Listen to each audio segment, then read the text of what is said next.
Nathan's mixes were really well balanced, but when he came to master them, he could never get the level out of them that he really wanted to get. Whatever he tried, he couldn't get it to the same level as everyone else in his genre. He either pushed it too hard and it distorted, or the mix completely fell apart. So after looking at his session, I gave him one thing that fixed it instantly. And I'm going to show you that one thing now so that you can get better, louder and more balanced mixes. You're going to like it. Hi, I'm Streaky and I've worked with some of the world's leading artists like Ed Sheeran, Paul Weller, Sigala, Skepta and many more. I also run Streaky.com where I've taught over 10,000 producers how to mix and master their music to a really pro level. So when Nathan reached out and asked me why he couldn't get his tracks as loud as others in his genre, I had to listen to his mix.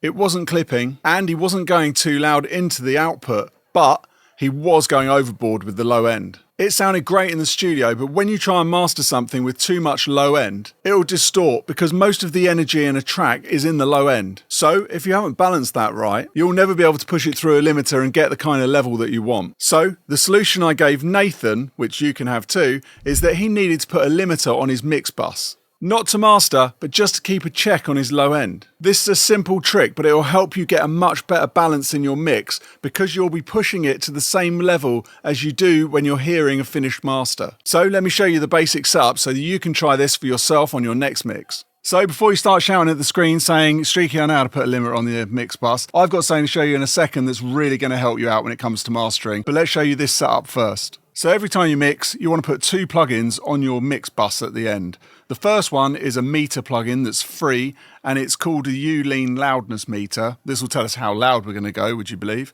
And then before that in the chain, we want to put a limiter, so limiter of your choice. Mine's the FabFilter Pro L2, pretty standard. So what we want to do is set this up so that it's got +10 on the gain. We want to do the output so it's -0.1. Just so it's not going over. My settings are kind of standard, you can see those here. And what we're trying to do, we're trying to get this so that on the U-Lean meter here, if this integrated mark is saying like -12, then what you're going to have to do is push the levels up within your mix until you're hitting -8. And this is where you'll see the balance change a lot, because if you start pushing the bass up, that's going to suck up a lot of the level. And when you compare it to another track, it's going to sound a lot quieter. And it should sound exactly the same level. So if your mix is only hitting -14 integrated with the amount of gain that you've got going through your mix, you know that it's going to be too quiet. So what you're going to have to do is adjust your levels inside the mix so they're coming a little bit louder so that you're hitting around -8 LUFS like this.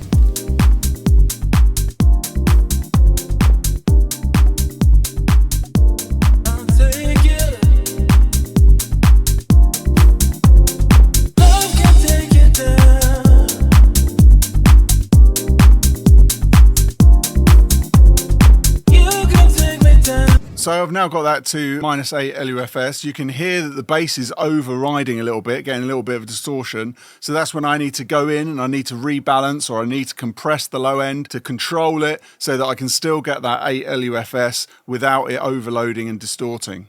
This is how you can hear if all of your compression, EQ and everything is holding up once you're pushing through a limiter. Just gives you an idea of how it's going to sound when it's mastered. So now onto that extra tip that I promised you, which is really going to help you out if you're mastering your own music. But before we get to this second tip, make sure that you hit the subscribe button and make sure you like the video. So once your mix sounds right, you're liking it, bounce out 2 versions. You want to bounce out the version that you've got here that's got the limiter on, because that's now our reference mix. And then you want to turn the limiter off and bounce that out. So let me show you the level that we get when we bounce out without the limiter.